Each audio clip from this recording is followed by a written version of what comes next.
sermon years ago where it actually examined from, I think it was 1965, and they were analyzing young people on what their values were, and one was community engagement. That was number one. There were 16 items on the list. Fame was number 15. And then you flip that to like 2003, and it totally flip-flopped. Yeah. But I find that collective idea, that structure, that family structure, is what I see so many people missing today. And that's why you get ideas like the modern family, or family who your friends are, and read definitions of it, but it still doesn't create the structures that we need to determine meaning and understanding who we are. And that causes people to be, in many ways, shell-shocked, like you mentioned, like their identity, these idols that are destroying people and families. And as you've said, you see that all the time. So it's become even a huge, bigger, a greater understanding.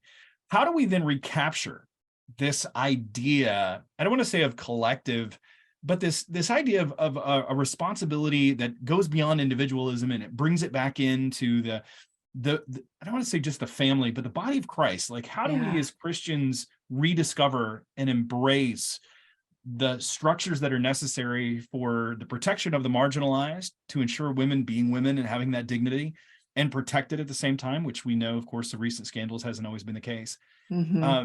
But how do we recapture that?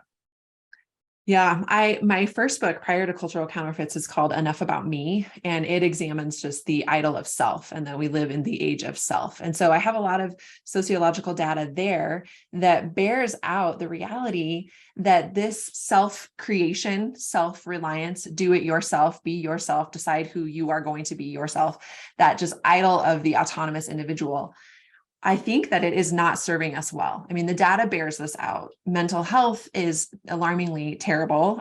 Depression, suicide, women are not well. I write for women. I know that men are not either, but the stats on female suicide and self-harm and addiction are climbing, and they were climbing well before the COVID pandemic. So it's evident that the more we have transitioned from a collective identity and a group identity in terms of family and culture and community, to deciding that we have to determine who we are, and then we have to pull ourselves up by our bootstraps and make that person happen, and then keep that cycle going. We simply weren't created to bear up under that weight. I mean, that is the work of God. That is not the work of frail humanity. So to answer your question, how do we get back to that? I think we are going to have to go through probably collective burnout. We're a season where we as a people go, you know what, this radical individual autonomy is not working. We are broken and we are exhausted and we need more.